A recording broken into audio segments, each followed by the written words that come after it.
Cet enfant fait partie des chanceux. Avec sa famille, il a réussi à fuir la Syrie. Passé du côté turc, il attend maintenant d'être transféré vers un autre camp. Depuis le début du conflit syrien en mars 2011, la Turquie a ouvert ses portes à 17 000 réfugiés. Tout le long de la frontière, des camps comme celui-ci ont été construits. Ils abritent majoritairement des femmes et des enfants. Avant, on considérait Bachar comme notre père. Nous l'aimions. Mais désormais, il massacre son peuple. Il torture les gens. Par exemple, ils attachent les jambes de quelqu'un à une voiture avant de démarrer pour couper leur victime en deux. Mardi dernier, Bachar el-Assad était à Bab el-Ammar, un quartier de Homs où la lutte entre l'armée et les forces rebelles a déjà fait des centaines de morts.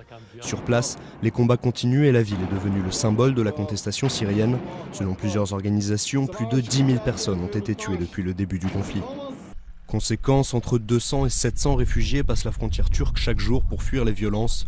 Tous réclament l'aide de la communauté internationale. Nous avons besoin d'armes pour équiper l'armée syrienne libre. Nous n'avons pour l'instant que des fusils légers comme des Kalachnikov, alors qu'Assad a des tanks et de l'artillerie lourde. Il a toutes sortes d'armes, alors que nous n'avons même pas de munitions pour nos fusils. 910 km de frontières séparent la Turquie de ses voisins syriens. Jusqu'ici, les deux pays étaient alliés. Ankara réclame désormais la démission de Bachar el-Assad, mais reste opposé à une intervention militaire étrangère.